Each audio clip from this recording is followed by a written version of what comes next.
Welcome to the Forge, my wanton wildlings. I'm your creepsmith, and I hope you like my work. Instinct is a funny thing. We learn a great variety of different things in our lives and consciously realign our behaviors and views to fit them. Eventually, we believe we can act correctly within our view of how the world is supposed to work. Every now and again, however, our deeper animal selves can and do assert themselves when we find something not quite right.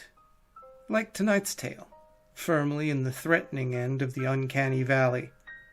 The Smiling Man, credited to Blue Title. About 5 years ago, I lived downtown in a major city in the U.S. I've always been a night person, so I'd often find myself bored after my roommate, who was decidedly not a night person, went to sleep.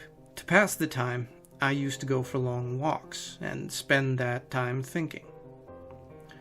Spent 4 years like that, walking alone at night. Never once had a reason to be afraid. I always used to joke with the aforementioned roommate that even the drug dealers in that city were polite. But all of that changed in just a few minutes of one evening. It was Wednesday, somewhere between 1 and 2 in the morning, and I was walking near a police-patrolled park quite a ways from my apartment. It was a quiet night, even for a weekend, with very little traffic and almost no one on foot. The park, as it was most nights, was completely empty. I turned down a short side street in order to loop back to my apartment when I first noticed him. At the far end of the street, on my side, was the silhouette of a man, dancing. It was a strange dance, like a waltz, but he finished each box with an odd forward stride. I guess you could say he was dance walking, headed straight for me. Deciding that he was probably drunk, I stepped as close as I could to the road to give him the majority of the sidewalk and pass me by. The closer he got, the more I realized that he wasn't drunk. I realized how gracefully he was moving. He was very tall and lanky, wearing an old suit.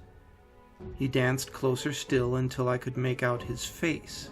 His eyes were open wide and wild, head tilted back slightly, looking off at the sky. His mouth was formed in a painfully wide cartoon semblance of a smile. Between the eyes and the smile, I decided to cross the street before he got any closer. I took my eyes off him to cross the empty street, and as I reached the other side, glanced back, and then stopped dead in my tracks. He had stopped dancing and was standing with one foot in the street, perfectly parallel to me.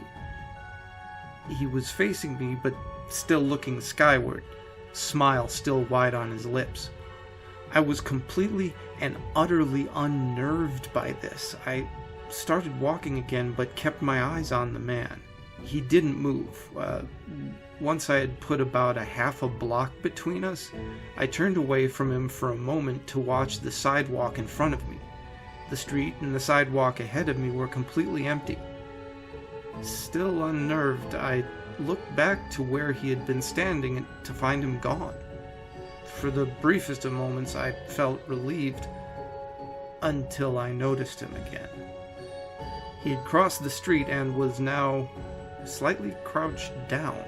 I couldn't tell for sure due to the distance and the shadows, but I was certain that he was facing me. I'd looked away from him for no more than 10 seconds, so it was clear that he had moved really fast. I was so shocked that I stood there for some time staring at him, and then he started moving toward me again. He took giant, exaggerated, tiptoed steps as if he were a cartoon character sneaking up on someone. Except he was moving really quickly. I'd like to say at this point I ran away or pulled out my pepper spray or my cell phone or anything at all, but I didn't. I just stood there, completely frozen as the smiling man crept toward me. And then he stopped again, about a car length away from me. Still smiling that bizarre smile, still looking into the sky. When I finally found my voice, I blurted out the first thing that came to mind. What I meant to ask was, "What do you want?" in an angry, commanding tone. What came out was a whimper.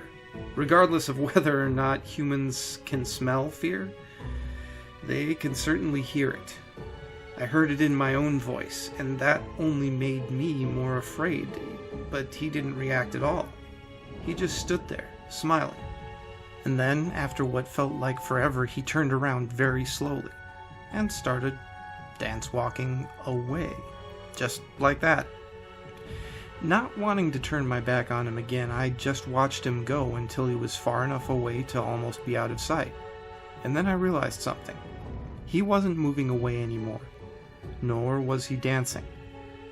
I watched in horror as the distant shape of him grew larger and larger. He was coming back my way, and this time he was running. I ran too.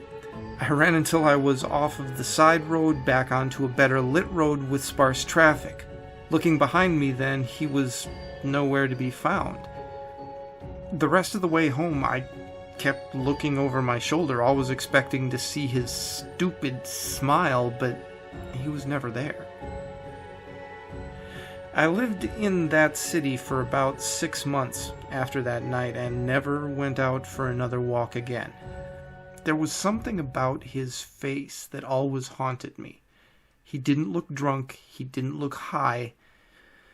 He looked completely and utterly insane. And that is a very, very scary thing to see. So if you're out alone, especially at night, keep your eyes open, your ears unplugged, and always remember what those instincts are for. Also, it doesn't hurt to keep up on that cardio. Stay scary, my wildlings, and make the most of your nights.